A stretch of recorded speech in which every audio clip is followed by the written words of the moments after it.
Sovereign Wealth Fund atau lembaga pengelola investasi diharapkan bisa menjadi mitra strategis investasi untuk bisa menarik investasi asing dan domestik.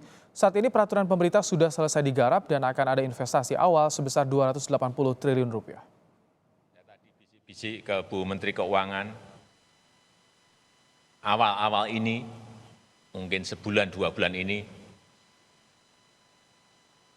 target yang masuk ke SWF kita berapa? Dijawab Bu Menteri Keuangan, ya kira-kira 20 miliar US dollar. Duit yang gede banget.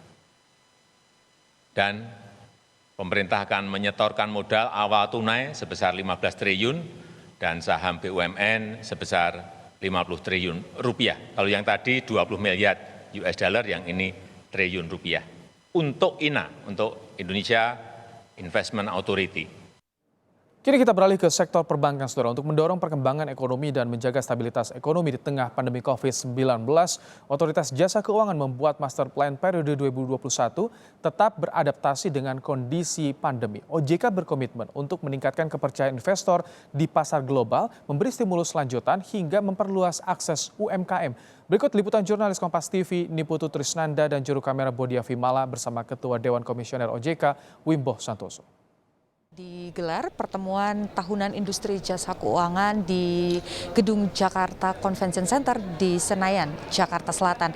Dan tadi juga agenda ini digelar secara virtual, dihadiri oleh banyak industri jasa keuangan, kemudian juga kepala-kepala daerah, dan salah satunya juga dihadiri oleh Presiden Joko Widodo secara virtual. Untuk lebih lengkapnya lagi mengetahui bagaimana strategi dan juga rencana-rencana di tahun 2021, saat ini sudah bersama saya Ketua Dewan Komisioner Bapak Wimbo Santoso. Selamat malam, Pak. Malam. Pak, boleh sebelum kita membahas bagaimana strategi di tahun depan, bagaimana kalau kita mengevaluasi sedikit, Pak, di tahun 2020, bagaimana OJK memandang ini, Pak? Ya, 2020 ini tahun yang di luar dugaan. Kita kedatangan tamu yang namanya COVID-19. Ini membuat kita tidak leluasa melakukan aktivitas sosial maupun ekonomi kita. Ini berakibat kepada dunia usaha dan juga otomatis kepada sektor keuangan. Ya. Dapat kami sampaikan bahwa ini sesuatu yang tidak bisa kita hindarin. Kita harus bekerja keras agar sektor keuangan kita dan dunia usaha bisa bertahan. Tidak boleh berhenti, kita tetap melakukan dengan cara terukur, ya, agar kita kesehatan tetap terjaga, namun demikian ekonomi kita tetap jalan. Akhirnya kita harus ngambil kebijakan yang di luar kebiasaan.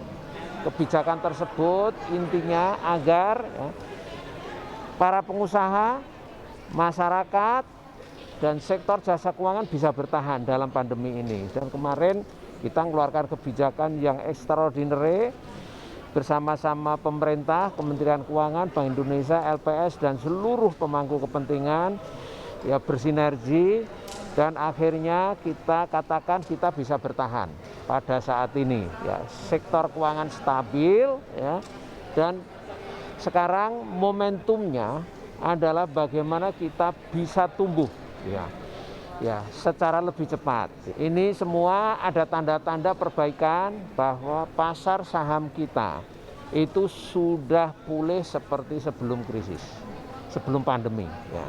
Jadi indeks kita sudah 6.400 per hari ini dan kemarin. Ya. Jadi kita yakin ini confidence sudah datang, dan kebijakan pemerintah kemarin ya bersama-sama OJK Bank Indonesia telah memberikan fondasi yang kuat ya untuk tumbuh kembali. Kita katakan likuiditas melimpah ya, dan juga non-performing loan kita bisa kita jaga pada level 3,06 ya.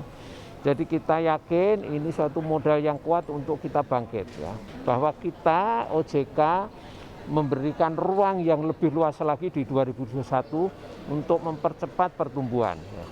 Kami yakin ini bisa, dan ini tadi beberapa poin sudah kami sampaikan bahwa bagaimana menumbuhkan multiplier, bagaimana menumbuhkan demand, itu penting. Sehingga silahkan nanti masyarakat akan kami permudah untuk akses kredit. Nah, terkait dengan strategi ini kan sudah dibuka juga tadi dipaparkan juga terkait dengan master plan-nya. Nah, untuk 2021 dan 2025 mungkin pandemi COVID-19 ini kan masih juga menjadi tantangan tersendiri. Kira-kira dari OJK sendiri rencana strategisnya seperti apa, Pak? Kita tetap tidak harus sambil menunggu COVID tertanganin sepenuhnya.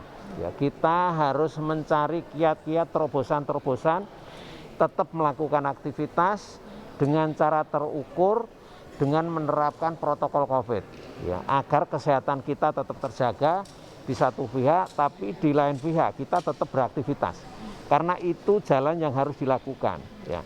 Harapannya dengan pemangku kebijakan tentu ada koordinasi dan kerjasama yang baik berarti itu ya Pak ya? Oh betul, itu adalah syarat utama, kita harus bersinergi, kebijakan-kebijakan harus saling mendukung, dan OJK senantiasa akan selalu berada di lapangan untuk memonitor dan mendukung apalagi yang diperlukan dalam mendukung pertumbuhan ekonomi ke depan. Ya. Ya, baik. Okay. Terima kasih Pak Wimbo untuk waktunya berbincang sedikit dengan Kompas TV. Dan tadi saudara sudah disampaikan ada beragam strategi yang kemudian juga coba disajikan atau dihadirkan oleh OJK sebagai otoritas jasa keuangan. Dan tentunya di tengah pandemi COVID-19 diharapkan nantinya industri-industri kemudian juga UMKM ini bisa tetap berjalan dengan baik dan juga ikut kembali memulihkan kondisi ekonomi nasional. Niputu Trisnanda, Bodia Vimala, Kompas TV, Jakarta.